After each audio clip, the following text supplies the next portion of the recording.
नमस्कारम् व्याप्तं येन चराचरम् तत्पदं दर्शितं येन तस्मै श्री गुरवे नमः।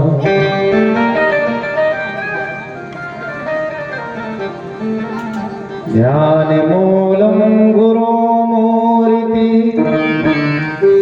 पूजामूलं गुरुपदं मन्त्रमूलं गुरोर्वाक्यं मोक्षमूलं गुरुकृपा।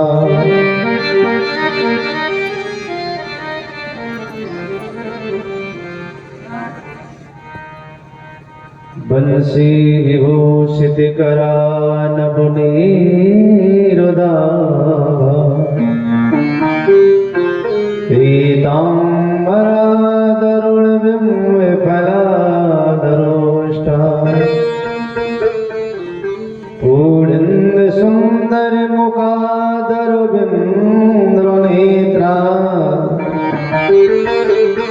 कृष्णात् परं किमपि तत्त्वमहं न जाने।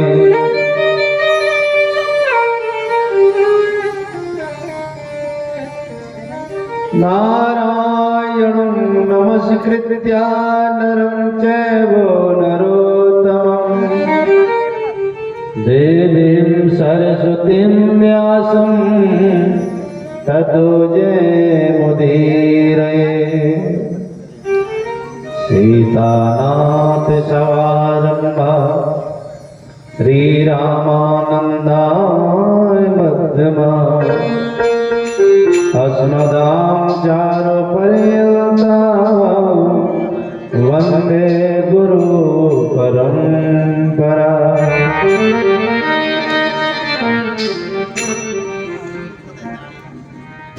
जयंती मंगला काली भद्रकाली कपालिनी दुर्गा क्षमा शिवा धात्री स्वाहा सुधा नमोस्तुते।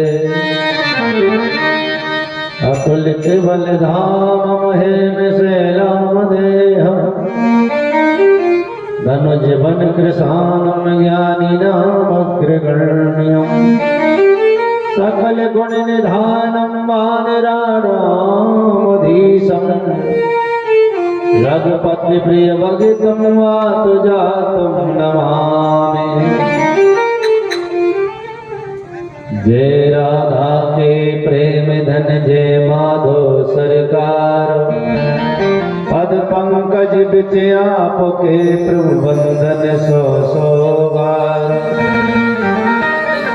राधा मेरी स्वामिनी मेरा राधे को दास जन्म जन्म मोह दीजिए श्री वृंदावन को वास। तो वृंदावन के वृक्ष को मरम न जाने को जहाँ डार डार और पात पात में श्री राधे राधे हो।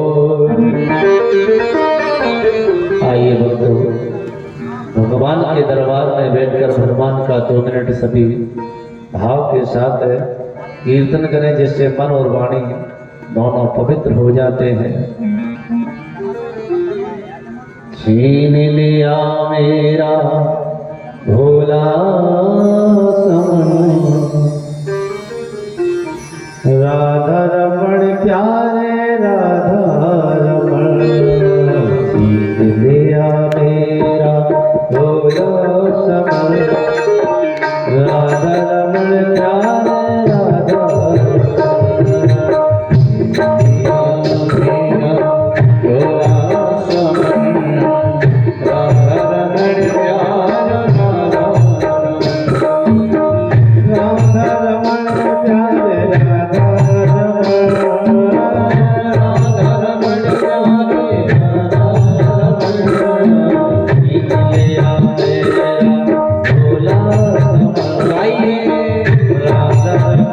राधा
भागवत महापुराण की जय हो। जय जय श्री राधेश्याम।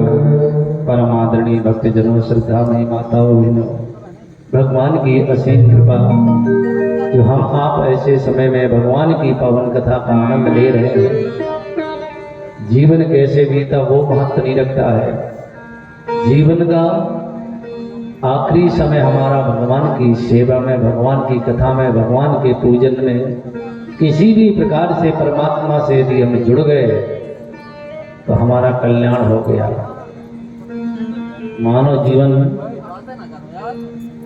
मानव सफल हो गया, सार्थक हो गया। कोटि कोटि मुनि जतन कराई, अंते राम कह आवत नाही। अंतिम घड़ी को संवारने के लिए हम अनेक प्रयास करते हैं कि जब हमारा इस संसार से जाने का समय हो उस समय हमारी वाणी से भगवान का नाम निकल जाए। किसी महात्मा ने कहा है, जब अंत समय आए कोई रोग ना सताए, यम दर्श ना दिखाए, जब प्राण तन से निकले। आखिरी समय में भगवान का नाम हमारी वाणी से निकल जाए तो हमारा कल्याण हो जाता है। अन्यथा पछतावे के अलावा दूसरी चीज हमारे हाथ नहीं रह जाती। आज मानव बने हैं, आज हमारे पास मौका है। आज हम भगवान की कथा सुन सकते हैं, भगवान का पूजन कर सकते हैं, भगवान का कीर्तन कर सकते हैं। कल पता नहीं ये समय हमारे पास हो या हम रहे ना रहे, कोई ठिकाना नहीं, कोई भरोसा नहीं। क्या भरोसा है इस जिंदगी का, साथ देती नहीं है किसी का।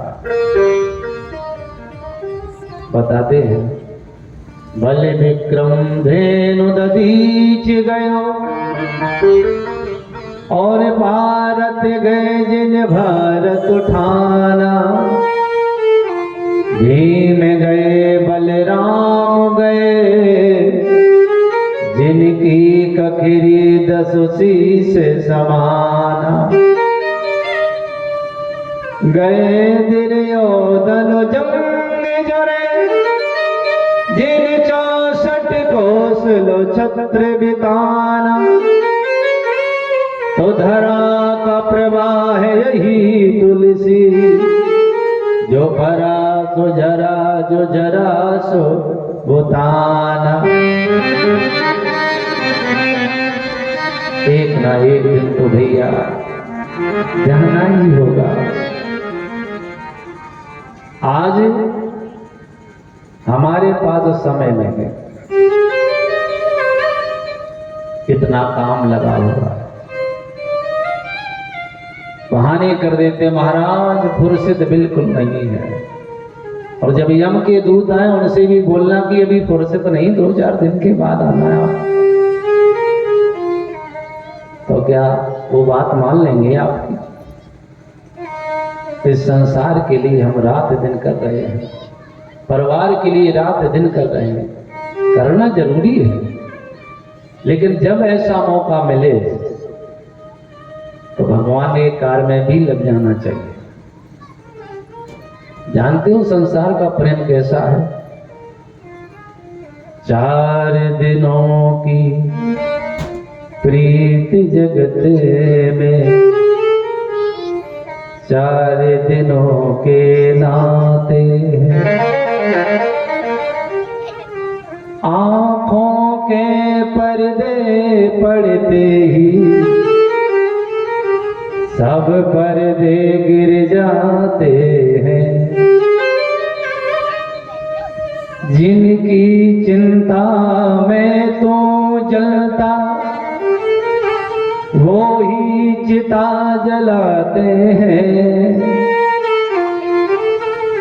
जिन पर रक्त बहाया जल सम, जल में वही बहाते हैं। घर के स्वामी के जाते ही घर की शुद्धि कराते हैं। पिंडदान कर प्रेतात्मा को अपना पिंड छुड़ाते हैं। ऐसा है दुनिया का प्रेम, सब जानते हैं, बस मानने की आवश्यकता है। तो आज भगवान की कृपा हो गई हमारे भैया भक्तराज जी के ऊपर, और श्रीमद् भागवत महापुराण का आयोजन आपने रख दिया। आप सभी भक्तों ने भी बड़ा सहयोग किया, समय का दान किया है। निरंतर हमारे भक्त लोग पधारे, माताएं बहनें पधारी।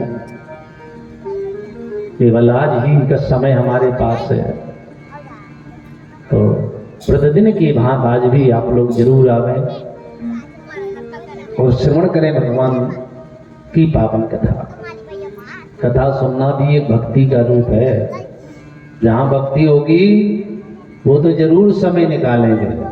प्रथम भगत संतन कर संगा, दूसरी रत मम कथा प्रसंगा। तो जिनका मन भगवान की कथा में लगता है उनके हृदय में भक्ति मैया विराजमान है। भक्तों को ही भगवान की कथा से प्रेम होता है भैया, सबको नहीं होता। तो आप लोग जरूर आइएगा और भगवान की कथा सुन करके अपने जीवन का कल्याण करें। कहते हैं सत्संग में बिताया हुआ एक पल भी हजारों वर्ष की तपस्या से श्रेष्ठ होता है। तात स्वर्ग अपवर्ग सुख धर्यो तुलाय को अम, तोल न ताहि सकल मिल, जो सुख लब सत संग।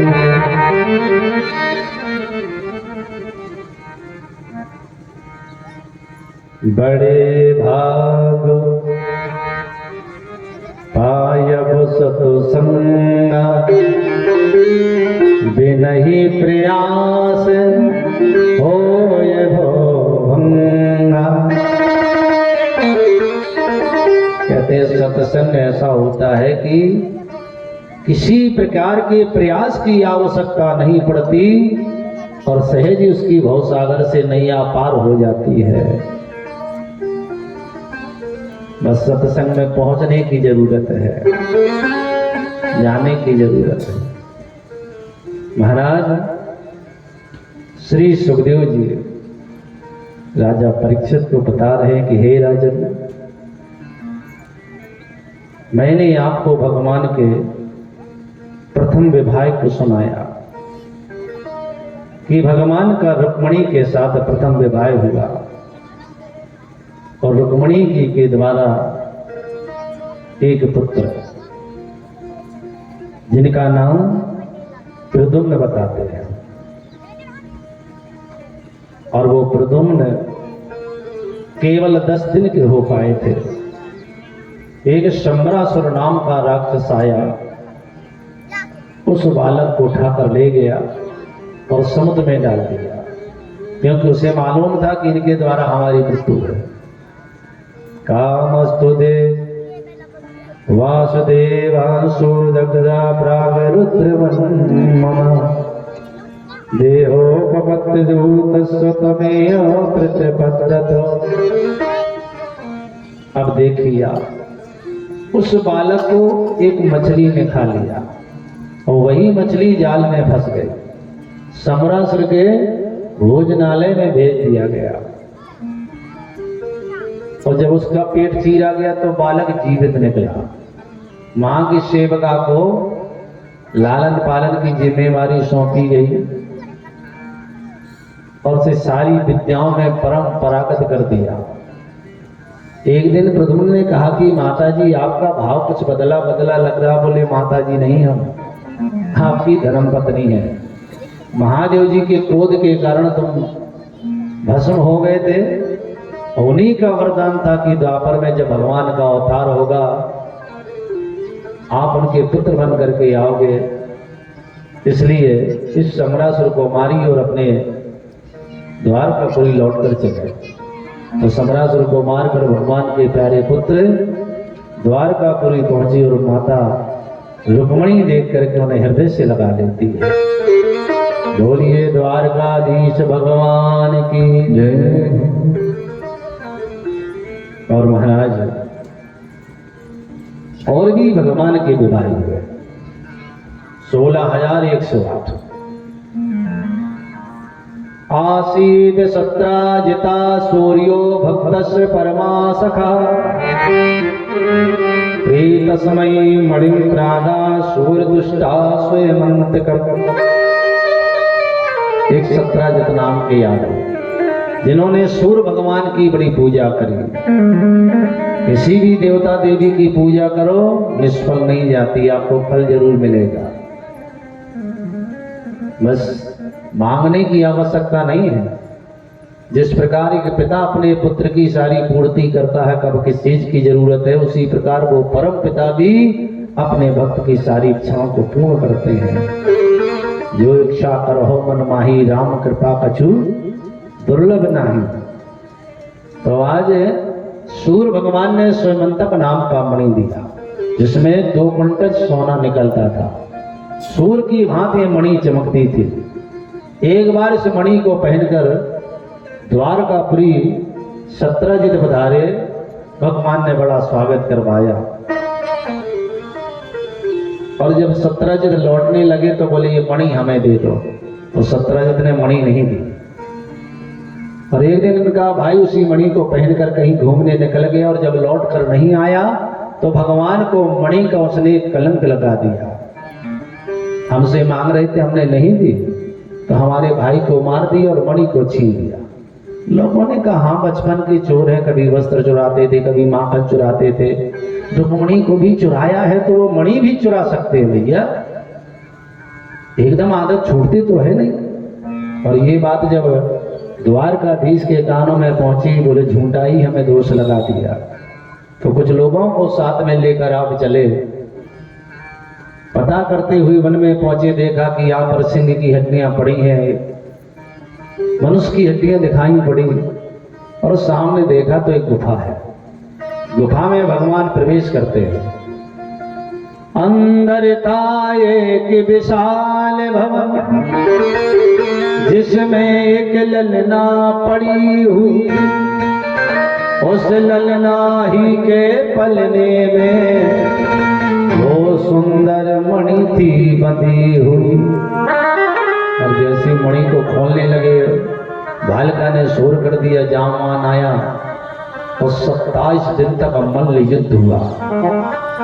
आखिर वो थक गया, हार गया तो भगवान ने उसके सर पर हाथ फेरा, उसकी सारी थकान मिट गई। महाराज अभी तो आपके हाथ वज्र के समान लग रहे थे, अब आपके हाथों में वो जादू कि मेरा सारा दर्द चला गया।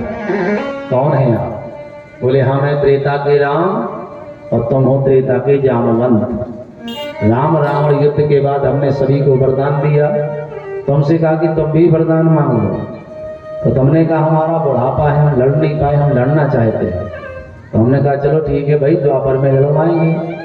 और आज आप हम से लड़ बैठे, चरणों में गिर पड़ा जामवंत। समझ में आ गया भगवान आपकी कोई प्रतिज्ञा नहीं होती, जो भक्तों की प्रतिज्ञा होती उसी को पूरा करने के लिए आपका अवतार हुआ करता है। प्रबल प्रेम के पाले पड़कर प्रभु का नियम बदलते देखा, अपना मान भले टल जाए पर भक्त का मान न टलते देखा। हमें क्षमा कर दीजिए। बोले हमने क्षमा कर दिया भैया, ये मणि हमें दे दो, इसका हमें झूठा दोष लग गया, तो मणि दे दी और अपनी बेटी जामवती का विवाह कर दिया, दूसरा विवाह भगवान का। सत्यजित को बुलाया, बोले तुमने झूठा ही हमें कलंक लगाया भैया, तेरे भाई को सिंह ने मारा, सिंह को जामवान ने मारा और जामवान से मणि लेकर आई, उनकी बेटी से शादी करनी पड़ी। तो भैया सत्यजित को लोग बुरा कहने लगे, शर्म नहीं आती इससे, द्वारकाधीश पर इसने कलंक लगाया है? और जब लोग मोहे पर ही गालियां बकने लगे, पत्नी से पूछते क्या करें, बोले अपनी बेटी की शादी कर दो और दहेज में मणि दे दो। और तीसरा विवाह भगवान का सत्यभामा के साथ, एक नगजीत नाम के राजा जिनकी पुत्री का नाम नगजीती, 7 साणों को एक साथ नाथ देगा, उसके साथ हमारी बेटी का विवाह होगा। तो भगवान गए, उन 7 साणों को ऐसे नाथ के लाए जैसे कोई बालक खिलौनों को खींचता है। तो चौथा विवाह नगजीती के साथ मित्रविंदा, जिनके 2 भाई बिंद अनबिंद भगवान से बड़ा द्वेष करते थे, पर की माता जी चाहती थी कि नहीं हमारे दामाद बने। तो भगवान गए, दोनों भाइयों को युद्ध में परास्त किया और मित्रविंदा के साथ कर लिया 5वां विवाह लक्ष्मण, जिसका स्वयं रचा गया कि जो मछली की आंख में बाण वेदन कर देगा, लक्ष्मणा का उनके साथ विवाह हो गया। तो भगवान स्वयंवर में लक्ष्मणा को जीत लाए। 6वां विवाह, 7वां विवाह सत्य के साथ। और एक बार भगवान अर्जुन के साथ हस्तिनापुर दिल्ली गए, तो देखा एक सांवली सनोनी सी राजकुमारी तपस्या कर रही है, और तपस्या करते देख अर्जुन को पूछा कि जाओ अर्जुन पूछो क्या पाने के लिए तप कर रही है। अर्जुन ने कहा कौन है आप, क्या पाने के लिए तप कर रही हो। तो वो राजकुमारी अर्जुन से कहती है, अहिम देव सविदुता पति मुच्यते विष्णु वरेहम वरदम तपः परमास्थितः। मैं सविता की दुहिता हूँ, सूर्यपुत्री, मेरा नाम कालिंदी, मैं तो कन्हैया से विवाह करने के लिए तप कर रही हूँ। अर्जुन ने कहा कि नहीं, आजकल बृहस्पति बहुत तेज चली तुम्हारी, ये भी शादी के लिए बैठी है। तो 8वां विवाह किया कालिंदी के साथ, 8 पटरानी, एक भूमि का पुत्र जिसका नाम भौमासुर, दूसरा नाम नरकासुर, 16,100 कन्याओं को उसने कारागार में बंद कर रखा है। उसके द्वार पर मुर नाम का दैत्य खड़ा, जिसके 5 सर हैं, जो किसी से कभी हारता नहीं है। 3-3 चाहे दीवारी उसने बना रखी हैं, आग चल रही, पानी बह रहा, कोई पार कर ही नहीं सकता था। तो भगवान गरुड़ पर बैठ कर गए, उस मुर नाम के दैत्य के 5 सरों को काट दिया, इसलिए भगवान का नाम पड़ गया मुरारी। बोलिए मुरारी भगवान की जय। उस भौमासुर को युद्ध में परास्त किया, सारी कन्याओं को मुक्त किया, जाओ तुम आजाद हो। बोले कहाँ जाए, कोई दुनिया का कोई भी राजकुमार हमारे सम्मान की दृष्टि से नहीं देखेगा। तो भगवान सबके मन के भाव समझ गए और ये कई मंडप में कर लिए 16,100 विवाह। तो सब मिला के 16,100 और सबके 10-10 बेटा, कितना हो गया परिवार। अब तो सिस्टम हो गया कंप्यूटर का, नहीं तो मुश्किल पड़ जाता है सामने बनाना। तो कहते हैं कि इतने बड़े परिवार में भगवान कैसे रहते हैं। अरे एक पत्नी होती है तो 2-4 दिन में किसी न किसी बात पर रूठ जाती, लड़ जाती है। आखिर जिनकी इतनी पत्नियां होगी तो क्या उनके घर झगड़ा नहीं होता होगा। महाराज, एक बार नारद जी महाराज ने देखा कि चलकर देखूं तो कैसे रहते हैं भगवान। तो जब नारद जी गए तो हर महल में भगवान को देखा, किसी के यहाँ भोजन कर रहे, किसी के यहाँ चौपड़ कर रहे, किसी के यहाँ वार्तालाप कर रहे। आखिर समझ में नहीं आया, जितनी गोपियां हैं, जितनी उनकी रानियां हैं, उतनी भगवान। सब जगह सब यही समझती हमारे पास है कि नहीं। एक बार गोपियों ने कहा कि नहीं आजकल आज तुमने बड़ी देर कर दी आने में। बोले क्या करें, हमारे गुरु जी आए थे। आपको भी गुरु जी के पास जाना चाहिए। तुम्हारे गुरु जी खाते क्या है? बोले जो तुम्हारी श्रद्धा माने। तो सबने अपनी अपनी थालियों में भोजन भरा और जाके पहुंची तो जमुना बहुत बड़ी है, कैसे पार जाए? बोले बोल देना गुरु जी, अगर गुरुदेव महाराज केवल दूबा का रस पीते हो तो रास्ता दे दो। बोले हे जमुना जी, अगर गुरुदेव महाराज केवल दूबा का रस पीते हो तो रास्ता मिल जाए तो रास्ता दे दे। सबने जाकर प्रणाम किया, प्रसाद रखा तो सबका आ गए गुरु जी। तब लौटी तो फिर जमुना बड़ी। बोले उस पार कैसे जाए? बोले आई कैसे थी? बोले हमने कहा था कि आप केवल दूबा का रस पीते हो तो रास्ता मिल जाए। बोले अब बोल देना कि नहीं आप बाल ब्रह्मचारी हो तो रास्ता मिल जाए। हे जमुना जी, अगर हमारे कन्हैया बाल ब्रह्मचारी हो तो रास्ता मिल जाए तो फिर रास्ता मिल गया। बड़ी हंसी आई। एक इतनी रानियां 10 बेटा और ये बाल ब्रह्मचारी, एक सबका भोजन कर गए, ये दूबा का रस पीते हैं। तो ये कथा 2 प्रकार से है, एक निष्काम भाव से और सकाम भाव से। वैसी कथा तो ये संतों की है। ये कथा उन्हें सुनाई जाती जो दुनियादारी को छोड़ चुके हैं, जैसे परीक्षित सब कुछ त्याग करके गंगा के तट पर केवल भगवान का स्मरण कर रहे हैं। तो ऐसे परमहंसों को ही ये कथा सुनाई जाती है। लेकिन आज हम सबको मिल रही है, उसका जो वो लोग महत्व समझते थे हम नहीं समझ पा रहे हैं, क्योंकि हमें सहजता में मिल रही है। तो महाराज मान लीजिए जैसे साकार और निराकार। साकार रूप तो आप सुन चुके हो, भगवान के विभाग इतने पुत्र हुए, लेकिन निराकार भाव क्या कह रहा? बोले भगवान की 8 पटरानी। तो कौन है ये? 8 प्रकार के प्रकृति। कौन सी? भूमिरा पूर्णलो खम वायु बुद्धिरेव च। हमें गर्मी लगती, सर्दी लगती है, लेकिन भगवान को नहीं लगती। जिस समय सुग्रीव से मिलने के लिए भगवान पहुंचे, उस समय हनुमान जी ने जाकर देखा तो जंगल का मार्ग, कांटों का, झाड़ियों का, लेकिन कहीं भी कोई भी निशिकन नहीं, कोई निशान नहीं है, कोई पसीना नहीं है। तो समझ गए ये प्रकृति से परे तो परमात्मा। दूसरी बात, इनके 16,000 रानियां।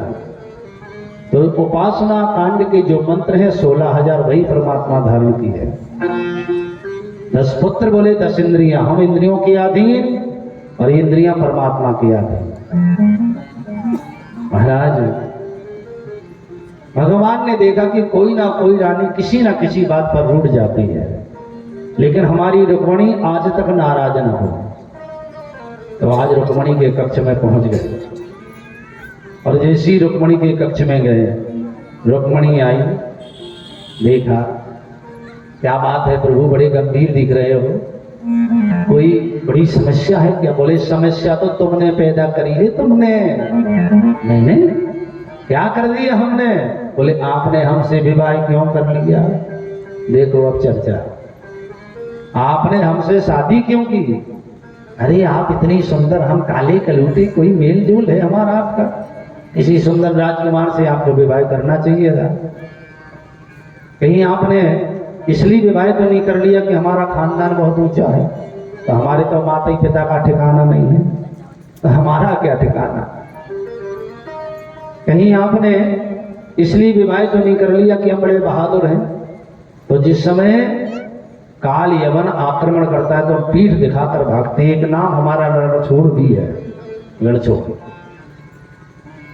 रुक्मणी कहीं आपने इसलिए शादी तो नहीं कर ली कि हमारा नाम दुनिया लेती है, तो हमारा नाम तो वही लेता है जो निर्धन होता है, जो परेशान होता है, जो दुखी होता है।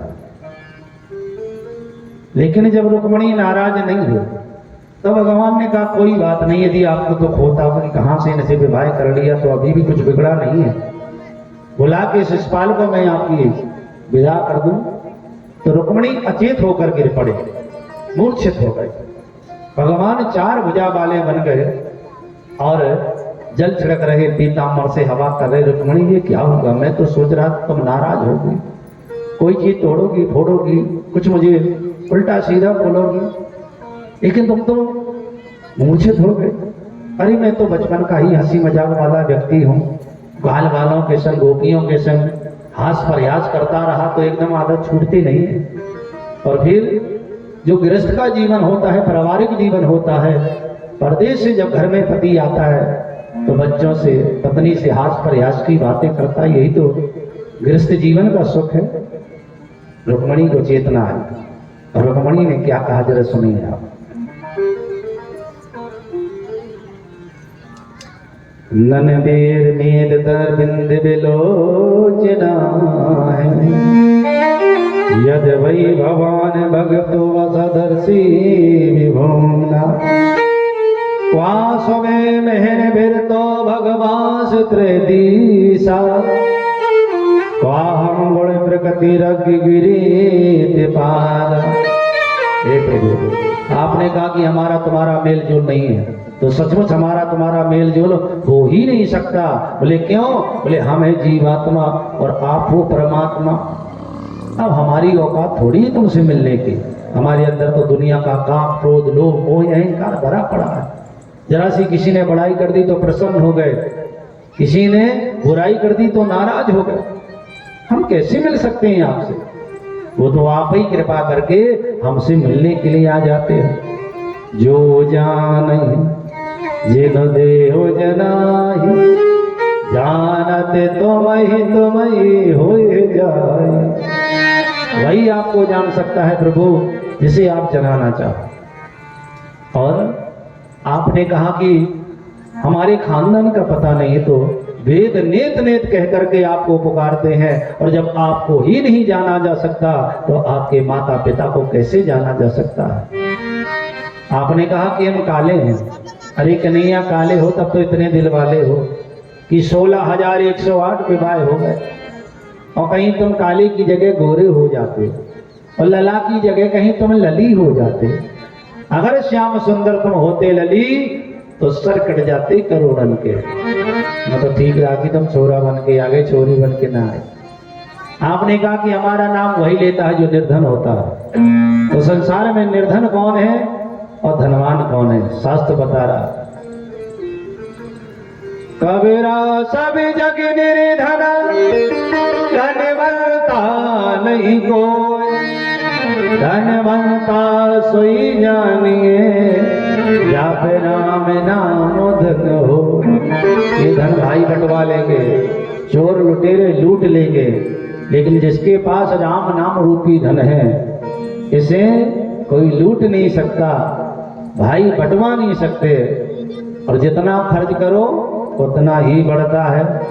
खर्चे ना फूटे, चोर ना लूटे, दिन दिन बढ़त समायो, आयो जी मैंने राम रत्न धन पायो,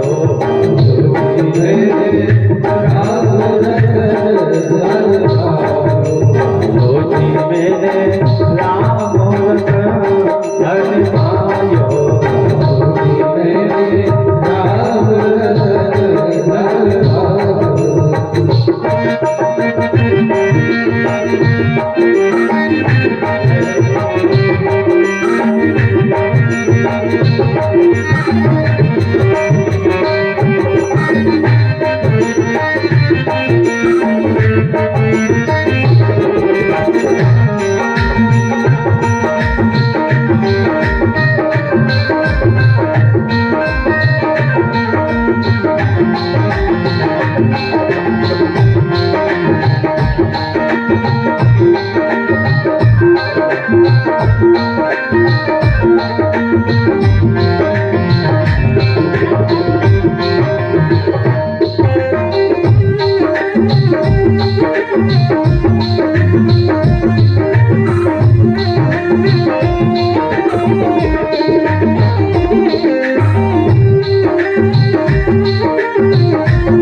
मेरे सतगुरु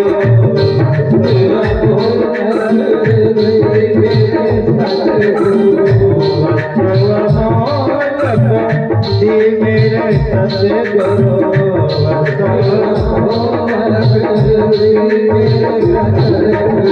मेरे पागले अबे आयो जो जी मेरे राम आयो जो जी मेरे राम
धर्म पत्नी मिल जाए तो जीवन में कोई कठिनाई नहीं पड़ती।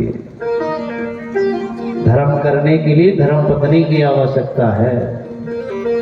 भगवान ने जितनी बार यज्ञ किया उतनी बार सोने की सीता बिठालनी पड़ी साथ में। तो धर्म का कार्य बिना धर्म पत्नी के नहीं। कल लाखों माताओं ने, बहनों ने पति की लंबी उम्र के लिए व्रत रखा और पूरे दिन पानी तक नहीं पिया। रात के 9 बजे जब सूर्य यहाँ दर्शन हुआ, चंद्रनारायण भगवान का चंद्र, जब चंद्रमा की पूजा हो गई तब कहीं पानी पिया। आज भी सतियां मौजूद हैं ऐसा नहीं कि पहले थी। हाँ, कुछ पत्नियां पति के कारण, पति भी ऐसे आ गई पी के, ना खाना है ना खाने देना है, बड़े शहंशाह बन जाते हैं। विनाश का ये मार्ग है, इसमें कलयुग का निवास है। शराब पीने वाले जितने भी हैं कहते हैं ये तुम्हारी परिवार के, इनके साथ रहो आप 24 घंटे, और जब तक बर्बाद ना हो जाए, मिट ना जाए, इनका साथ नहीं छोड़ना है। और लोगों से कहा जाता भैया शराब ना पिया करो, बोले महाराज तुमने ही तो कथा में सुनाया था इस समुद्र मंथन में शराब भी निकली थी। हाँ भैया सुनाया था, बिल्कुल सुनाया था, तुमने बड़ी गौर से कथा सुनी। हमें बिल्कुल मालूम है कि अमृत देवताओं को दिया गया और इस शराब किसे दी गई, ये नहीं सुना क्या? राक्षसों को। और अगर ऐसा कह दे कि तुम राक्षस हो तो कहा लड़ बैठे, तुमने हमें राक्षस कहा। भैया तुम्हें नहीं, ये शराब जिन्हें दी गई है। महाराज मानने के लिए तैयार नहीं। धर्म का कार्य हो रहा हो तो उसमें जाएंगे नहीं, पहुंचेंगे नहीं, कथा तो सुनेंगे ही नहीं। आप कभी भी देख लेना, नए नए लड़के कथा में बिल्कुल नहीं मिलेंगे आपको। अगर आएंगे तो कान में कुछ ना कुछ लगा होगा, लगेगा कथा में बैठे लेकिन उनका बज रहा अलग से। ऐसे लोग आते हैं, उन्हें कोई मतलब नहीं, कहते ये तो बुढ़ापे का काम है, जब किसी काम के ना रह जाओ तो भगवान की कथा सुनो, भगवान का भजन सुनो। अच्छा ये एक बात बताइए, आपको कोई फल दिया जाए तो अच्छा फल खाना पसंद करोगे कि सड़ा हुआ फल? तो कहेंगे भाई अच्छा फल चाहिए मैं तो।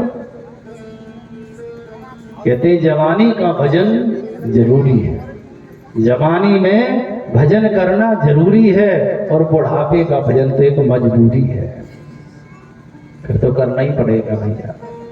और कुछ उनका जीवन का अनुभव भी हो जाता है कि हमने सब कुछ करके देख लिया, सब जान लिया, सब कुछ समझ लिया, अब जान गए हैं कि केवल परमात्मा ही सबका पक्का साथी है। भाई हमारा घर है, दुनिया में मेहमानी करने आए हैं, और मेहमान कितने दिन तुम्हारे यहाँ रहेगा? चाहे तुम पनीर खिलाओ, चाहे रबड़ी खिलाओ, चाहे रसगुल्ला खिलाओ, चाहे जो कुछ खिलाओ, लेकिन एक ना एक दिन वो मेहमान कहेगा कि भैया घर जा रहे हैं। क्यों? अरे इतना बढ़िया माल छानने को मिल रहा तो यहीं रहिए ना यार। बोले नहीं, दूसरे की घर की रबड़ी ठीक नहीं है, घर की नमक रोटी ही ठीक है। क्यों? क्योंकि वो जानता है कि ये मेरा घर नहीं है, मेरा घर कोई दूसरा है, हमारी बेटी है। बेटी से पूछा गया बेटी तेरा घर कौन? महाराज ये मेरा घर है, ये मेरे माता है, ये मेरे पिता है, ये मेरे भैया है।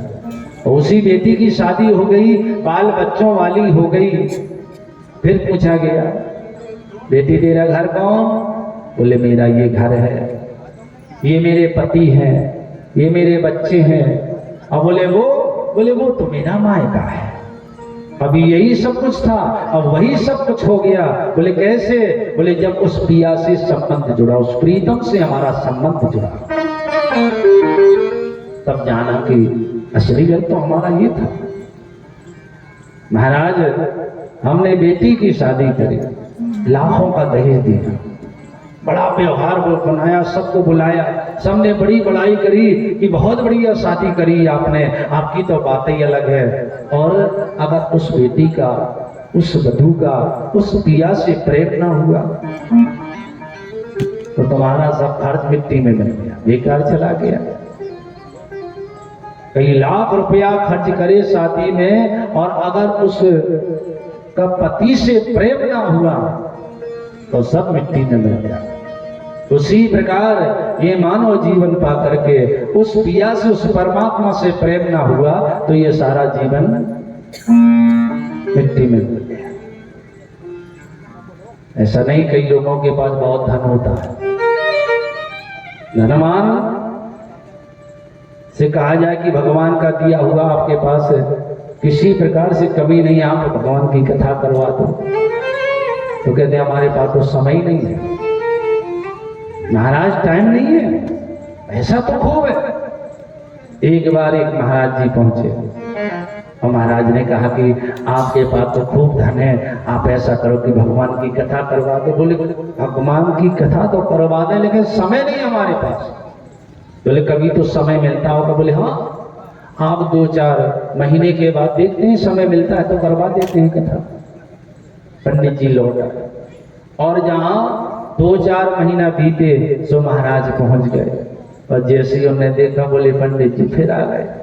कैसे महाराज पधारे? बोले आपने कहा था कि 2-4 महीने के बाद फुर्सत मिल जाएगी।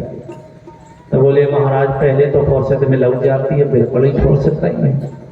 समझ गए कि पैसे वाले तो खूब हैं लेकिन भगवान के कार्य में इनका धन नहीं लगता है। तो नगर के बाहर शंकर जी हनुमान जी का मंदिर था, तो पंडित जी वहीं जाके कथा सुनाने लगे। तो जब कथा होने लगी तो 10, 15, 20, 50 लोग पहुंचने लगे कथा में। अब देखिए आप कथा बढ़िया चल रही है और एक दिन वही बड़े आदमी पैसे वाले उन्होंने कहा कि चलो बाजार में माल बेच आवे। अपनी गाड़ियों में भरा सब माल आनी और गए। तो नदी पड़ती थी, वहीं शंकर जी हनुमान जी का मंदिर था। नौकरों से कहा कि पानी पिला लो बैलों को। तो जैसे ही पानी पिलाने लगे नौकर लोग, ये हनुमान जी के मंदिर के पीछे बैठकर बीड़ी पीने लगे। तो शंकर जी ने कहा कि हनुमान जी, पंडित जी इतने दिन से कथा सुना रहे हैं तो हमने उनकी कुछ दक्षिणा की व्यवस्था करी? बोले हाँ हो गई व्यवस्था हनुमान जी। बोले कैसी? बोले कल की कथा में 5,000 रुपया चढ़ने। सुनने जब आज सुन रहे कि 5,000 चढ़ने, हनुमान जी कह रहे। नौकरों से कहा कि चलो गाड़ी वापस करो, आज बाजार नहीं जाना।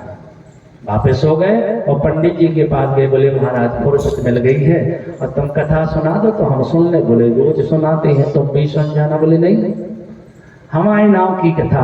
बोले कैसे तुम्हारे नाम की कथा? बोले आप ठेका कर लो, कितना ले हो तुम एक दिन की कथा का। अरे बोले उसमें क्या ठेका करना, जो तुम्हारी इच्छा है सो दे देना। बोले नहीं नहीं महाराज आप बता दीजिए। बोले तो आप ही तय कर दो। बोले हम आपको 2,500 रुपए देंगे। देखो आप, उन्होंने दिमाग लगाया कि 5,000 तो चढ़ नहीं है। बोले हम आपको 2,500 देंगे लेकिन एक शर्त है महाराज। बोले कौन सी? बोले जो कथा में चढ़ जाऊं सब हम आओ। ठीक है बोले मंजूर है भैया, आप ले लेना। अब यहाँ कथा पंडित जी ने कहना शुरू कर दिया। उन्होंने खूब पिछायत करी कि अब 5,000 चढ़ने, जब ज्यादा लोग वहां तो भाई तो 5,000 चढ़े तो ये क्योंकि थोड़ी नहीं चढ़ा देगा। तो रोज तो 10-50 लोग कथा में पहुंच जाते थे। उस दिन एक भी व्यक्ति कथा में नहीं पहुंचा, इनको कथा में बिल्कुल ही मन न लगा। आखिर शाम हो गई। महाराज बोले अब हम कथा बंद कर रहे। अरे बोले महाराज एक आ जाता है और सुना दो, कोनो बड़ी पार्टी आ जाए। हनुमान जी ने कहो कि 5,000 चढ़। उन्होंने और सुनाए। बोले अब दिखाई नहीं देता, हम बंद कर रहे। बोले ठीक है बंद कर दो। कथा बंद हो गई। महाराज जहाँ रोकते थे वहीं पहुंच गए और जैसे ही पति देवता घर में पहुंचे तो पत्नी ने बढ़िया पूरी खीर हलवा सब बनाया कि आज हमारे पति ने कथा सुनी है तो पंडित जी का भोजन तो जरूर होगा। और जैसे ही घर में पहुंचे पत्नी ने कहा कि तुम आ गए और महाराज खिलने वाला है। बोले सर्वे चलो जाओ महाराज। अरे बोले कैसी बात कर रहे हो? अरे उनसे तुमने कथा सुनी की लड़ाई लड़ते रहे, ऐसा बोला जाता है? बोले हमें भी भोजन नहीं करना है।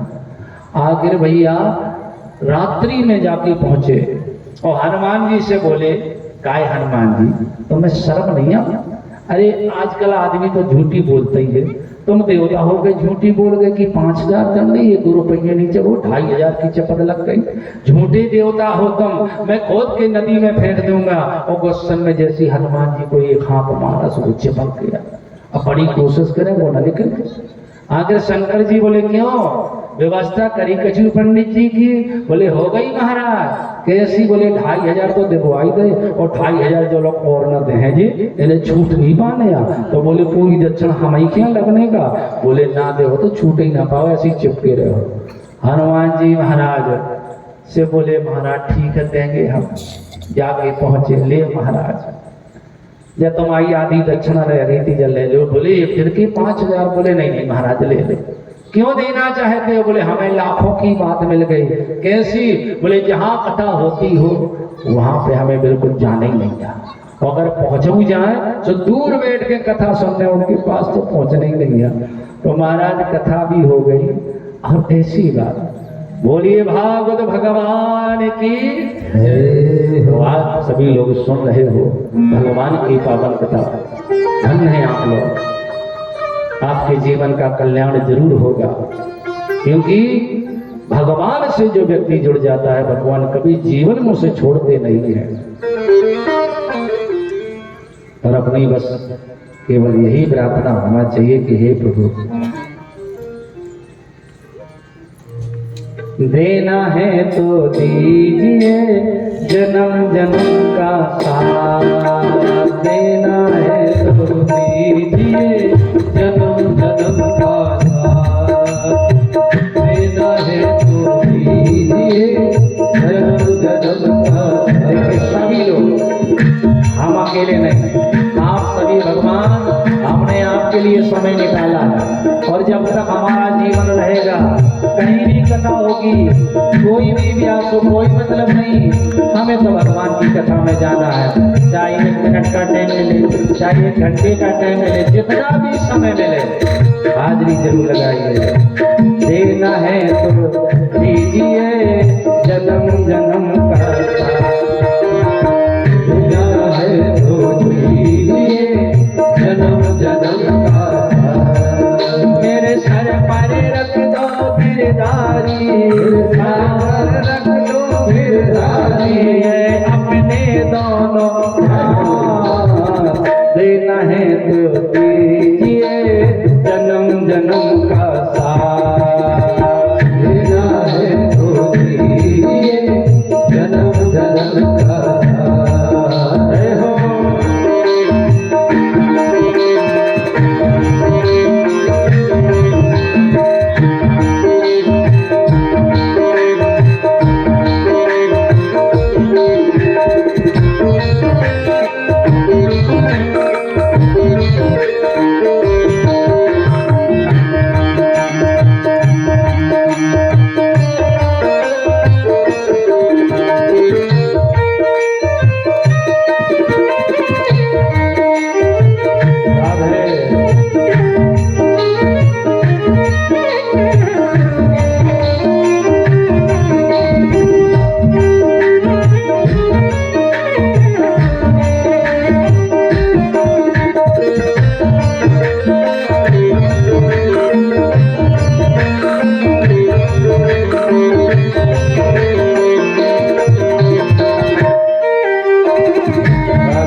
कुछ देने वाले प्रभु से धन और दौलत क्या मांगे, कुछ देने वाले प्रभु से धन और दौलत क्या मांगे। श्याम प्रभु से मांगे तो फिर नाम और इज्जत क्या मांगे, श्याम प्रभु से मांगे तो फिर नाम और इज्जत क्या मांगे। मेरे जीवन में अब कर दो, मेरे जीवन में अब कर दो, मेरे जीवन में अब कर दो, तुम कृपा की बरसात, देना है तो दीजिए जन्म जन्म का साथ, देना हो तो दीजिए जन्म जन्म का साथ है।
देना है तो दीजिए।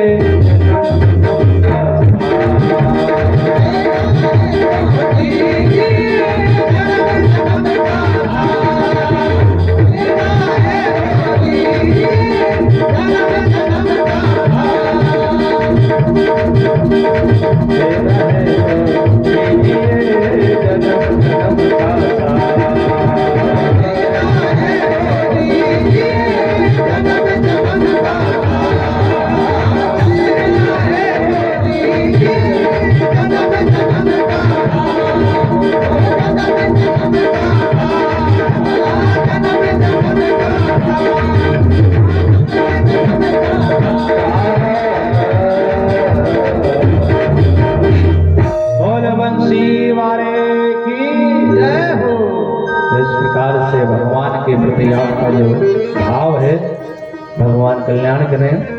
आगे श्री सुखदेव जी महाराज बतलाते हैं कि महाराज इनके पुत्र प्रद्युम्न के अनिरुद्ध का विवाह उषा के साथ हुआ। उषा कौन? सौड़ता के पुरे रम्य राज्यम करो पुनः तस्य संभो प्रसादेनो किंकराये बते मरा। ये सौड़पुर का रहने वाला, इसने महादेव जी की कठिन तपस्या करी और प्रसन्न कर दिया महादेव जी को। मांगो क्या चाहिए आपको, अतुल बल मिल जाए, सहस्त्र हो जाए, तथास्तु ऐसा ही होगा। तो भगवान महादेव जी से वरदान पाकर जब ये चला तो इसकी लड़ने के लिए कोई भी धरा पर नहीं मिला। आखिर लौट कर पहुंच गया, हे भोलेनाथ आपके चेला की टक्कर में कोई नहीं है। बड़ी खुजली हो रही लड़ने की, दो चार हाथ आप ही से हो जाए, मूर्ख कहीं के हमने ही वरदान दिया और हम ही से अजमाने आ गया। ले ये ध्वजा ले जा, अपने महलों के ऊपर बांध देना। जब ये झुक जाएगी तेरे लड़ने वाला खुद तुझे ढूंढ लेगा।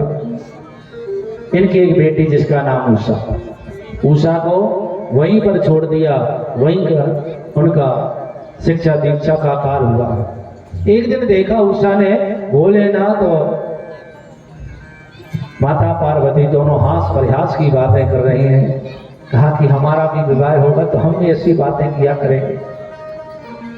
तो आपने वरदान दिया कि बेटी जो तुझे सपने में देखेंगे वही तेरे पति बनेंगे।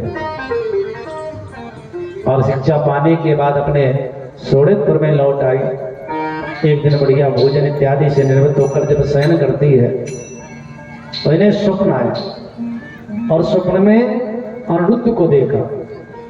मिलना ही चाह रहे थे कि नींद खुल गई, मुंह से हाय प्रीतम निकल पड़ा। वहां पर कुभांड की पुत्री जिसका नाम था चित्रलेखा। बोले सखी शादी आदि तो भाई ना है, ये प्रीतम प्रीतम कौन को बुला रही है? बोले मिलने ही वाले थे कि ये नींद खुल गई। कौन है, कहाँ के हैं, नाम नहीं मालूम, जगह नहीं मालूम, तो इतनी बड़ी दुनिया में कहाँ ढूंढेंगे? बोले तुम चाहे जिसका भी चित्र बना सकती हो तो एक एक करके तुम चित्र बनाओ, मैं बता रही हूं। तो उषा बता रही और चित्रलेखा ने चित्र बनाया। तो किसका बना? बोले अनिरुद्ध का। यही है सके। बोले ये कन्हैया के नाती है, नाम अनिरुद्ध है, द्वारकापुरी में रहते हैं। बोले सकी ने लाओ। तो आप गए तो देखा चक्र सुदर्शन की पहरेदारी है। नारद जी ने कहा कि अगर तुम जाओगी तो बचोगी नहीं, अगर अंदर जाना है तो वैष्णवी रूप बनाना होगा। वैष्णवी रूप बना कर गई, उठा करके सोती अमृत को लेकर के आई और उषा के पास रख दिया। थोड़ी देर में जब नींद खुली, बोले मैं कहाँ हूं? बोले आप सोने पर। भगवान महादेव जी के वरदान के कारण मैंने तुम्हें यहां बुलाया है। तो ना उन्हें के माता पिता को पता, ना इनके माता पिता को पता, और दोनों का विवाह हो गया। एक दिन बातों में हंसी छूट गई, किसी सेवक ने सुन ली और जाकर के बता दिया महाराज बाणासुर को। तो आकर के भयंकर युद्ध हुआ और बंद कर दिया उस अनिरुद्ध को कारागार में। देवर्षि नारद पहुंचे, बोले प्रभु प्रणाम, सब ठीक है? बोले हाँ सब ठीक है। आपके नाती ठीक ठाक है? बोले हाँ। गर्ग जी महाराज रोज हाजिरी भरते हैं। गर्ग जी महाराज को बुलाया गया, बोले गर्ग जी के नाती सब ठीक है? बोले हाँ। अनिरुद्ध कुंवर का कुछ दिनों से पता नहीं। कहां से पता चलेगा? वो तो जेल की हवा खा रहा है। बलराम जी ने कहा किसकी जेल में? बोले बाणासुर की जेल। एक नैया, एक पल का विलंब न किया जाए, शीघ्र आक्रमण कर दिया जाए। तो भयंकर युद्ध छिड़ गया बाणासुर के साथ में भगवान का। एक एक करके भगवान चक्र सुदर्शन से उनके हाथों को काटने लगे। घबरा गया और महादेव जी को पुकारा। महादेव जी भूत प्रेतों की सेना लेकर आए और यहाँ एक तरफ भगवान कन्हैया की सेना, एक तरफ महादेव जी की सेना। यहाँ पर बड़ा भयंकर युद्ध चल रहा है। ब्रह्मा जी आए, बोले तुम देवता सृष्टि को मिटाने में लगे हो। कन्हैया ने कहा कि हमारे नाती को बंद कर दिया। शंकर जी कहते हैं हमारा चेला है, तो ये वरदान किसने दिया? बोले हमने। तो बोले अब उसे कहो विवाह के लिए। तब शंकर जी ने कहा कि भैया हमने ही वरदान दिया था, अब तुम विवाह करो। ऐसे उषा के साथ विवाह हुआ और दूसरा विवाह रुक्मी की पुत्री के साथ। देखिए आप, विवाह हो रहा है, बढ़िया कार्य चल रहा था और रुक्मी ने कहा कि चलो बलराम जी चौपड़ खेली जाए। तो खेलने लगे। बलराम जी शौकीन थे और जितनी बार जीते ये छल करके कहे हमने जीता है। एक बार तो देवताओं ने भी कह दिया नहीं नहीं ये दाव तो बलराम जी ने जीता है। बोले सुना तुमने?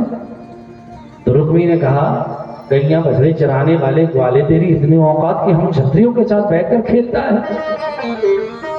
पैर की जूती पैर में रही तो ही शोभा है।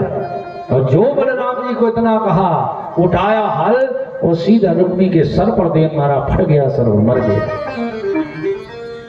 कुछ लोगों ने कहा कन्हैया तुम्हारे भैया ने अच्छा किया कि बुरा किया? अगर कह देते कि अच्छा किया तो रुक्मणी को बुरा लग जाएगा कि हमारा तो भैया मर गया, ये कहे अच्छा हुआ।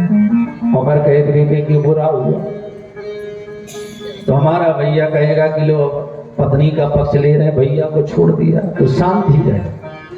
तो ऐसे परिवार के साथ भगवान रहते हैं। एक बार भगवान अपने नातियों को साथ में लेकर बगीचे में गए और गेंद का खेल खेलने लगे। गेंद जाकर एक कुएं में गिर गई।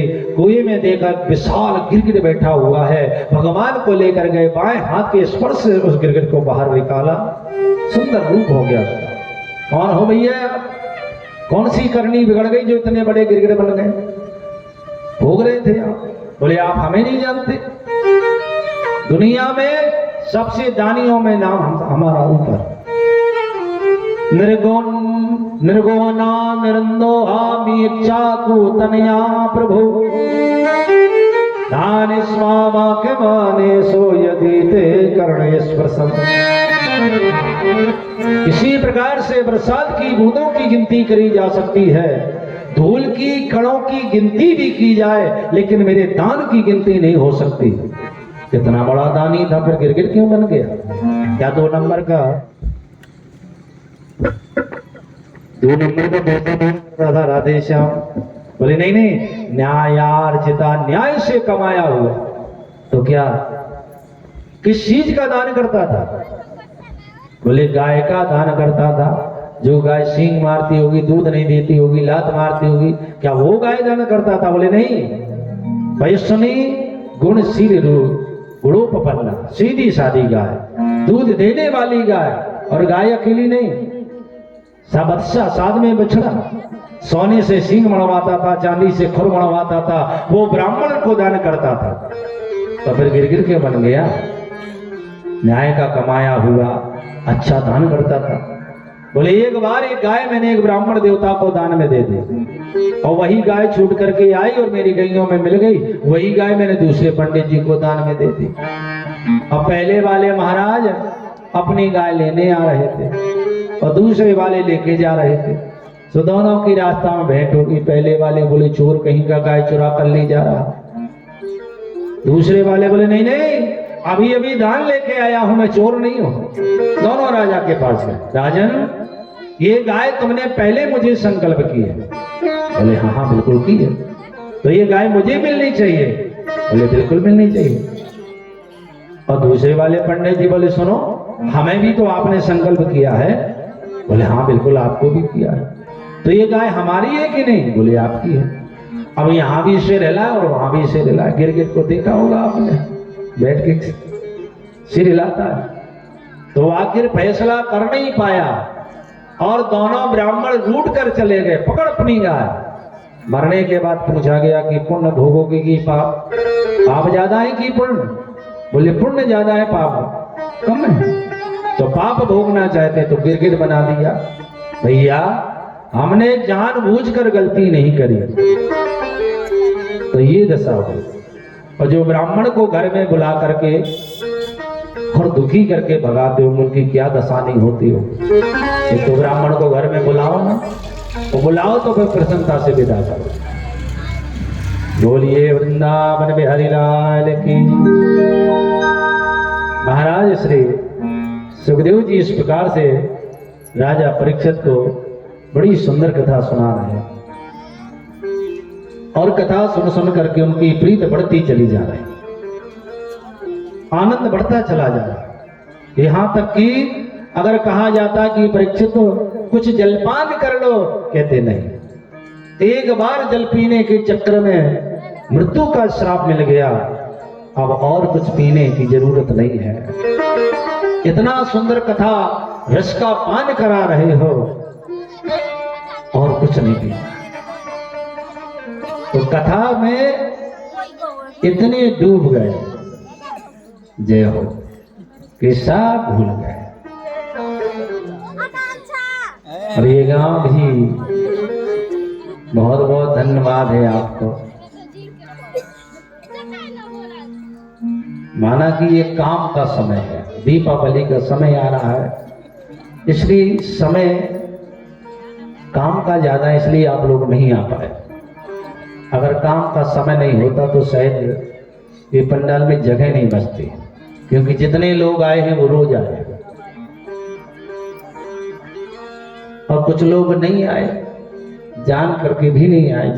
जानते हैं कि कथा हो रही है, मालूम है, फिर भी नहीं आए। तो जो नहीं आए तो नहीं आए भाई, उन्हें क्या कहा जा सकता है?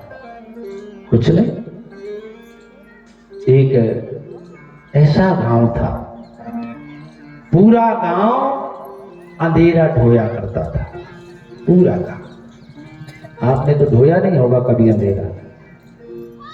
उस गांव में एक पढ़ी लिखी बिटिया की शादी हो गई, और जब वो पहुंची ससुराल, और ससुराल में कुछ देर तो सभी लोग बैठे रहे, और जैसे ही शाम हुई सब कहते कि बड़ी अम्मा अब काम का समय आ गया। बहू ने कहा कौन सा काम का समय? अरे बोले अंधेरा ढोता है। अंधेरा कैसे ढोते हैं आप अंधेरा, और कब से ढो रहे हो? बोले बहू जब हमारी शादी होके आई थी, सास कह रही बहू से, तब हमारी सास भी अंधेरा ढोया करती थी।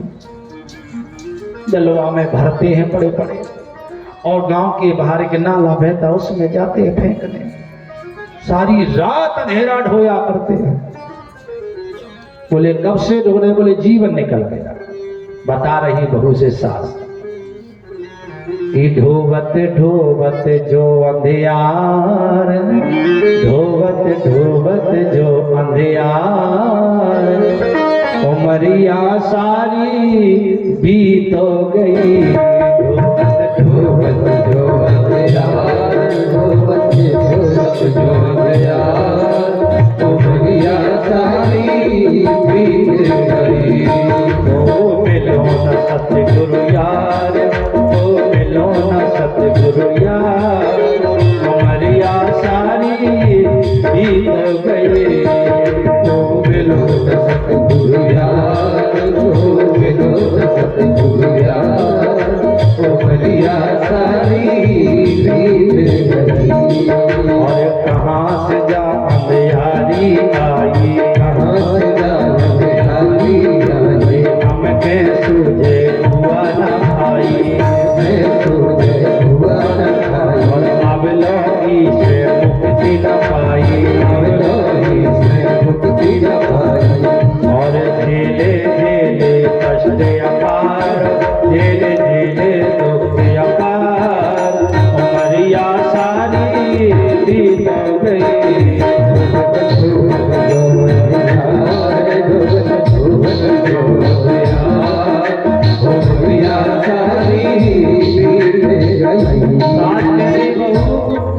पैसा की कोनो कमी नहीं है। अगर तुम पढ़ी लिखी हो, कोनो युक्ति जानती हो, तो पैसा चाहे जितने खर्च हो जाए, लेकिन जब बीमारी मिट जाए। और बोले सास रुपया पैसा चाहे जो लग जावे, बोले सास रुपया पैसा चाहे जो लग जावे। और ऐसी पूजा रचा बता दो जा चुड़ैल भग जावे, ऐसी पूजा रचा बता दो जा चुड़ैल भग जावे।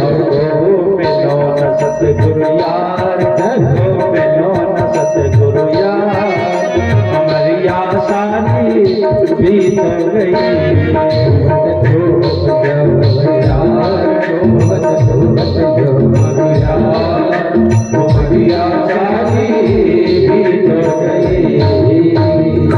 बोले चाहे जितना खर्च हो जाए, अगर जब परेशानी मिट जाए। बहू ने कहा हमारे बाप में ताई ने अच्छे गांव में विवाह कर गया। इन्हें ये भी ज्ञान नहीं है कि अंधेरा कैसे भगाया जाता है। बोले बेटा ई कमरा को अंधेरा तुम्हें के ढूंढे पड़े, तुम्हारे लिए बनवाया। बहू ने कहा अम्मा आज तुम ढूंढो अंधेरा, और कल मैं पूरे घर का अंधेरा अकेले ढूंढूंगी। अकेले? बोले हाँ। तो कभी इस कमरे में कभी उस कमरे में भरे हो जाए फेंके। अगली जैसी सुबह हुई, बहू ने जितने कमरे थे, आंगन था, बरामदा था, सब इतने दीपक बनाए और सब में बाती बना के रखी और तेल डाल दिया। और जैसे ही शाम हुई और जो दीपक जलाए, अब सास से कह रहे काहे अम्मा देखो कहाँ है अंधेरा, और जब दीपक जल रहा तो अंधेरा कहाँ से दिखे। सास कह रही बेटा दोरे में खड़ो खड़ो छुप रहो, अंदर नहीं आता। बोले दोरे में रहेगा अंदर नहीं आएगा। आखिर पूरे गांव में चक्कर लगा दिया। बोले तुमने अंधेरा नहीं ढोया? बोले ना हमें कहूँ ढोने आ। बोले काहे? बोले ऐसी बहू मिली है कि अंधेरा अंदर आता ही नहीं है, द्वारे में खड़ो रहता भैया अंधेरा द्वारे में। बोले तो ऐसी बहू की कृपा हमारे ऊपर भी करवा दो ताकि हमें भी अंधेरा ना ढूंढना पड़े। बोले मैं ना कहूंगी, ऐसा ना हो नाराज हो गया तो कल से हम फिर भी डलवा लेके फिरने लगे। आप ही लोग जाके प्रार्थना करो, शायद मान जाए तो हमें कोई दिक्कत नहीं है। गांव वाले बोले भैया थोड़ी सी प्रार्थना से अगर जीवन भर का दुख मिट जाए तो चलो वह देवी की पूजा करे, मनाए जैसे माने। तो चले गांव वाले। बोले चलो देख आइए रे, चलो देख आइए रे, नई बहू से नई नई बातें सीख आइए रे। चलो देख आइए रे, चलो देख आइए रे, नई बहू से नई नई बातें सीख आइए रे। चलो देख आइए रे, चलो देख आइए रे, नई बहू से नई नई बातें सीख आइए रे।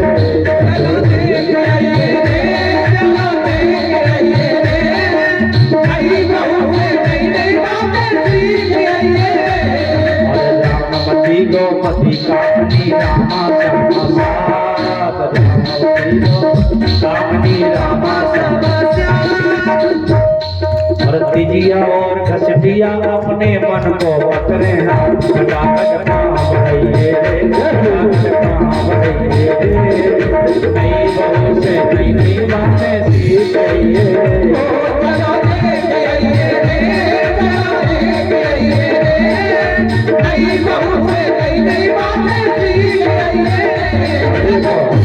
ये तो माताएं जा रही हैं, अब आदमी जा रही है गाँव के।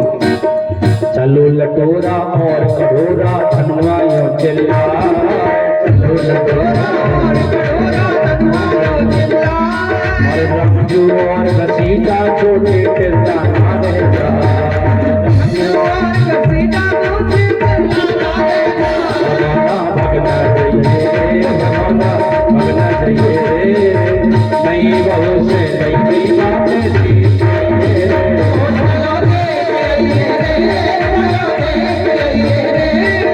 नई बहू से नई नई बातें सीख आइए रे, नई बहू से नई नई बातें सीख आइए रे। हे उजियारी देवी मैया, हमारे घर का भी अंधेरा दूर कर दो, जो भी आपको हम देने के लिए तैयार है। बहू ने कहा अच्छा काम है। तो फिर आप ये दीपक जानते हो? बोले जानते हैं। ऐसे बाती बनाकर इसमें रख देना और ये तेल डाल करके जला देना, आपके घर का अंधेरा दूर हो जाएगा। विचार कर रहे होंगे कैसा था होगा, लेकिन हमारे महात्मा लोग कहते हैं माया की नगरी में हम सब अंधियारी ढोते हैं। आए थे कुछ और करने के लिए और कर रहे कुछ और, चैन ही नहीं है रात दिन बिल्कुल। ये माया का संसार और रात दिन अंधेरा ढोले। 84 फांसी में पड़कर भाग लिए रोते हैं। आम कहाँ से उगे रात दिन जब बबूल बोते हैं। और सुर दुर्लभ ये मानुष देही व्यर्थ पड़े खोते हैं। ये शरीर देवताओं तक को दुर्लभ है जो हम आपको मिल गया, लेकिन जय सिया राम काऊ की को मान ही नहीं रहा भैया। तो हम आप लोग मानव हैं, और मानव किस लिए? क्योंकि मनु महाराज की संतान है, ऋषियों की संतान है, इसलिए हमें भगवान की कथा में प्रेम है, सुनना चाहिए, लेकिन नहीं सुन पा रहे। तो जो भगवान को जान चुके हैं वो कभी जीवन में उनका साथ ना छोड़े, सदैव आपका कल्याण होगा। बोलिए वृंदावन बिहारी लाल की जय हो। श्री सुखदेव जी महाराज आनंद नाम का टक नेम सारण है। 88,000 संतों के मत परीक्षित को कथा श्रवण करा रहे हैं। कहते हैं भगवान का नाम दीनानाथ है। तो क्या भगवान ने कहीं दीनता दिखाई है, कहीं करुणा दिखाई है, कि खाली ऐसे नाम पड़ गया? बोले नहीं, पहले भगवान की लीला, बाद में भगवान का नाम। तो कब बने दीनानाथ, कैसे पड़ा दीनानाथ नाम? तो श्री गुरुदेव महाराज बताने लगे परीक्षित का कृष्ण और सुदामा जी का पावन चरित्र सुना रहे हैं महाराज। कृष्णस्यासीति सकः कश्चित् ब्राह्मणो ब्रह्मविद्मा विरक्तिर्यार्थेषु प्रशांतात्मा जितेन्द्रिया।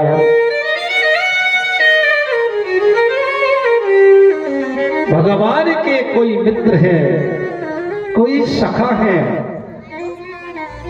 कैसे है वो सखा? बोले प्रशांत आत्मा जितेंद्रिया, हर स्थिति में जो प्रसन्न रहते हैं ऐसे हैं वो ब्राह्मण देवता। कोई हमेशा प्रसन्न रह नहीं सकता, बताओ, कोई हमेशा प्रसन्न रह सकता है? नहीं। लेकिन ये ब्राह्मण को ये पदवी मिली है कि हमेशा प्रसन्न रहते हैं। जितेंद्रिय, जिन्होंने इंद्रियों पर विजय प्राप्त कर ली है। नाम बोले सुदाम। सु माने सुंदर, दाम माने धन। जिनके पास सुंदर धन उनका नाम सुदामा। इनकी पत्नी का नाम बोले सुशीला। जिनका शील स्वभाव, सरल स्वभाव, ऐसी सुशीला। इनके 4 पुत्र। ये ब्राह्मण कभी किसी के द्वारे मांगता नहीं था और मांगना चाहिए भी नहीं। मांगने से दुनिया देती भी कहां है। अरे कई लोग तो देते नहीं है, ऊपर से बातें सुनाते हैं। तो ये ब्राह्मण कभी मांगता नहीं था। अनायास कोई बुला करके दान दे दे तो वो ले लेते थे। किसान जब फसल काट करके ले जाते थे तो सिला बीन लाया करते थे, लेकिन मांगते नहीं थे। लेकिन मांगने का श्राप मिल गया ब्राह्मण को।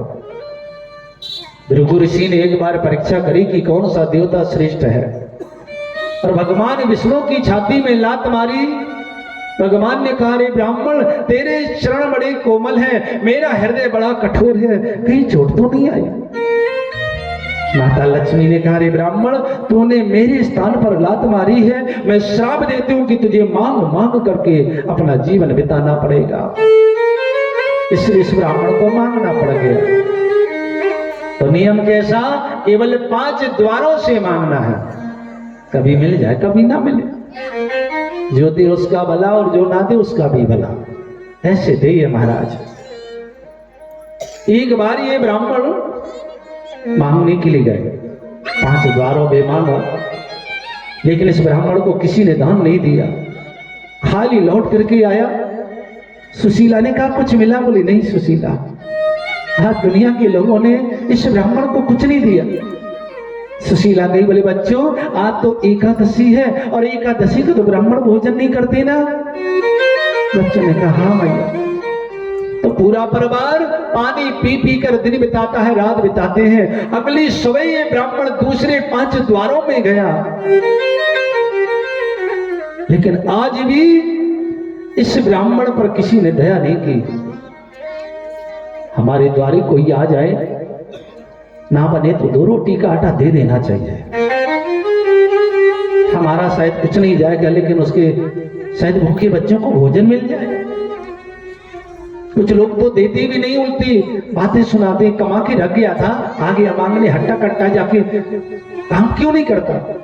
तुम्हें मालूम है, कोई तुम्हारे द्वारे मांगने आता है तो अपने आप को पहले मार देता है। रे मन बे नरे मर चुके, जो कहो मांगन जाए, उनसे पहले में मरे, जिन मुख निक सतना, जिन मुख निक सतना। आज सुशीला के द्वार पर भगवान साधु का भेष बना के आए, कुछ मिल जाए बाबा को। सुशीला ने कहा, हमारे यहाँ तो सूतक लगा है, हम किसी को कोई चीज नहीं दे सकते। बोले, एक बार अपने पति को भेज देना द्वारका, सारा सूतक सदैव के लिए मिट जाएगा।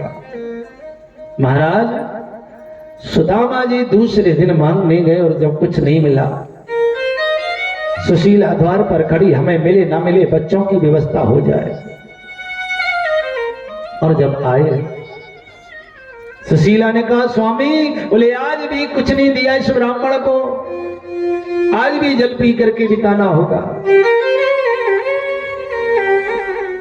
और तभी बच्चे आए, बोले, मैया आप तो भोजन बना।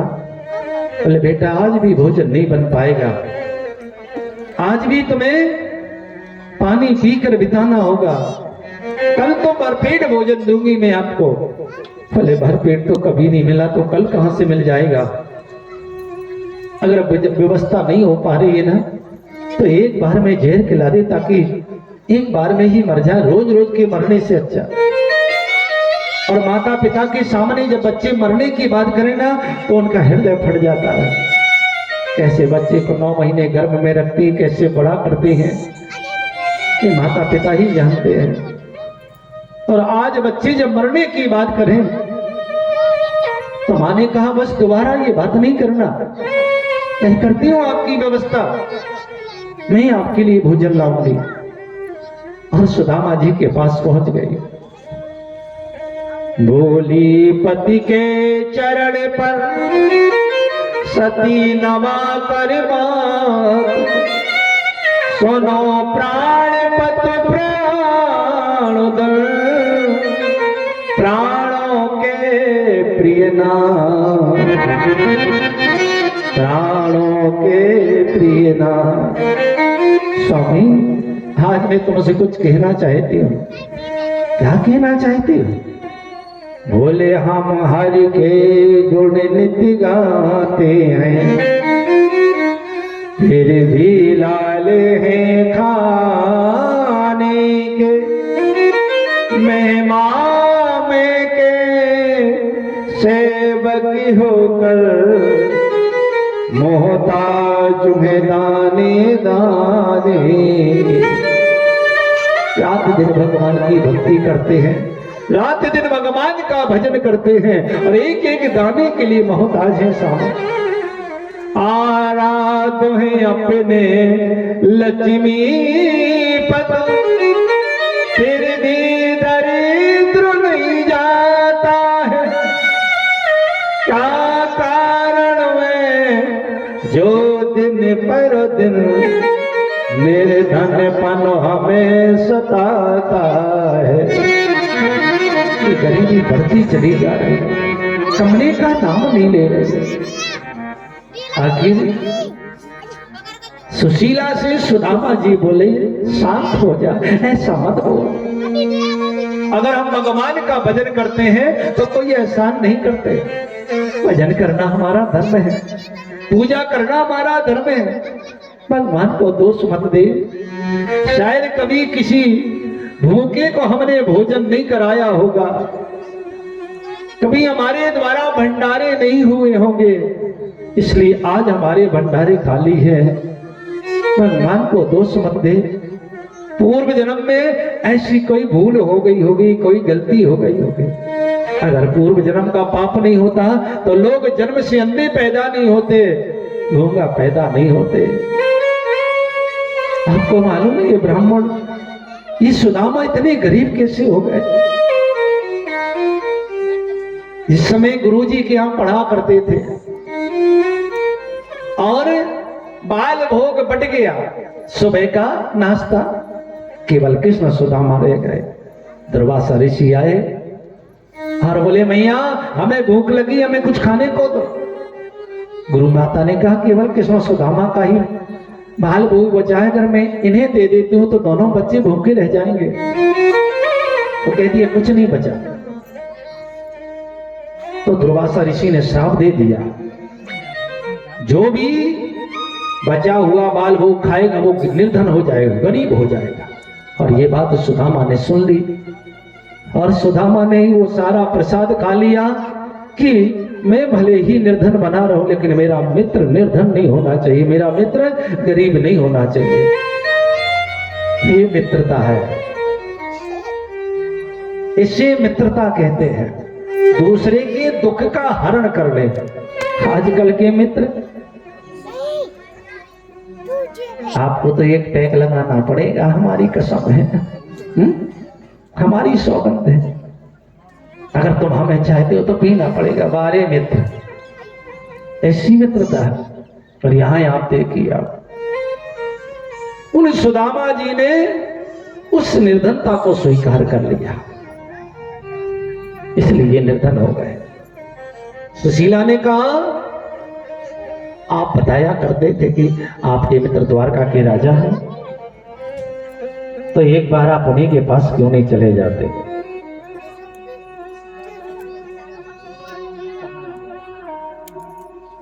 कहते हैं इसलिए एक बार आप द्वारका चले जाओ, हमें मिले ना मिले बच्चों के लिए तो कुछ मिल जाएगा। बोले तूने उनकी याद दिलाई, मुझे बहुत अच्छा लगा, जाने की बात कही और भी अच्छा लगा, लेकिन मांगने की बात करी तो बहुत खराब लगा। पहली बार मैं अपने मित्र से मिलने के लिए जाऊं, सखा से मिलने के लिए जाऊं, वो भी मांगने के लिए। बोले नहीं मांगना, केवल चले जाओ।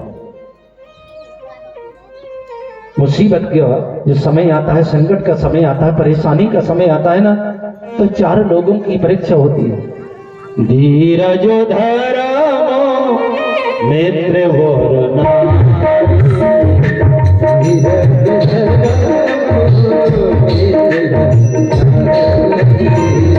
धीरज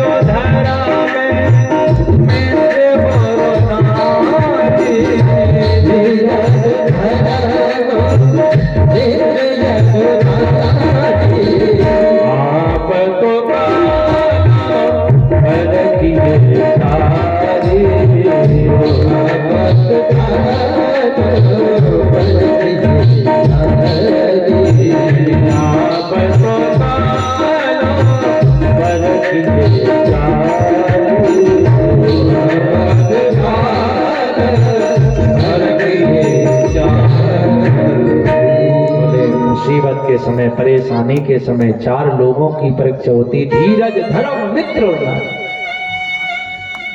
तो ठीक है, आप केवल चले जाओ। बोले चला जाओ, खाली हाथ चला जाओ, पहली बार मित्र से मिलने के लिए जा रहा हूं, वो भी खाली हाथ। मैं नहीं जाने वाला। मित्र के पास जाए, गुरु के पास जाए, मंदिर में जाए तो खाली नहीं जाया जाता, कुछ ना कुछ भेंट की सामग्री होनी चाहिए। सुशीला ने कहा मैं करती हूँ व्यवस्था, आपकी भेंट की। 4 द्वारों में गई और एक एक मुट्ठी चावल की मांगी। या चित्तवार चतुरोर मुष्टि विप्राण प्रतुक तंदुला जैल खंडेन तानत्वा भरते ब्रादा दुपायन। 4 मुट्ठी चावल और एक कपड़ी में बांध दिए, सुदामा जी को दिए। अब तो ये भेंट तैयार हो गई, अब तो आपको जाना ही होगा। तो दाब बगल में पोटरी कर गणपति का ध्यान, चले सुदामा ब्राह्मण बात प्रिया की मां। चल पड़े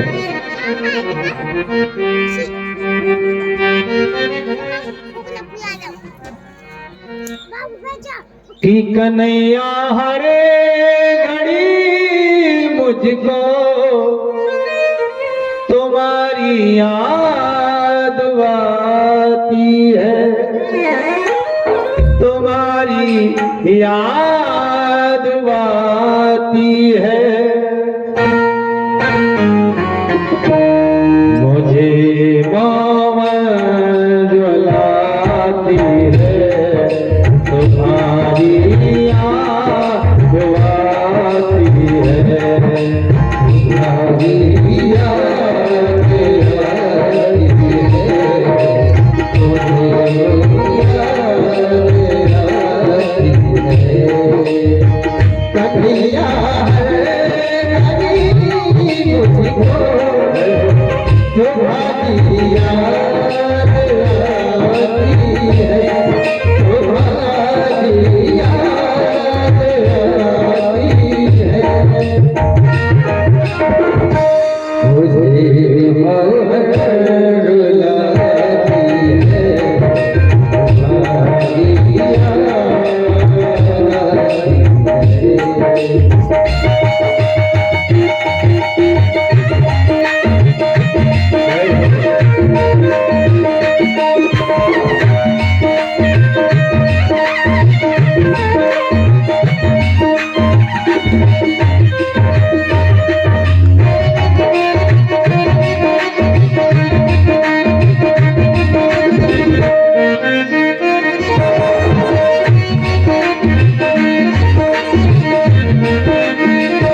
और चले आओ मेरे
स्मरण करते हुए चले जा रहे हैं। रास्ते में एक नदी मिली। हम नदी कैसे पार करें? बुढ़ापा तो नहीं था, लेकिन नदी पार करने की शरीर में क्षमता नहीं है। तो भगवान कहते जो तुम आओ एक पग तो हम आवे 60। और तभी भगवान केवट का रूप बना करके नाव चलाते आ गए। भैया कोई उस पार जाना चाहता है क्या? बोले हमें जाना है। तो बैठिए ना महाराज। बिठाया। कहाँ जाना चाहते हैं महाराज आप? बोले द्वारकापुरी। द्वारकापुरी? द्वारकापुरी में किससे मिलना है आपको? बोले हमारे मित्र रहते हैं, हमारे सखा रहते हैं। क्या नाम है उनका? बोले उनका नाम है श्री कृष्ण। कहीं वही कृष्ण तो नहीं जो बचपन में बड़ी चोरियां करता था, सबके घरों का माखन चुरा चुरा के खा जाता था, बड़ा चोर था, बड़ा कपटी था।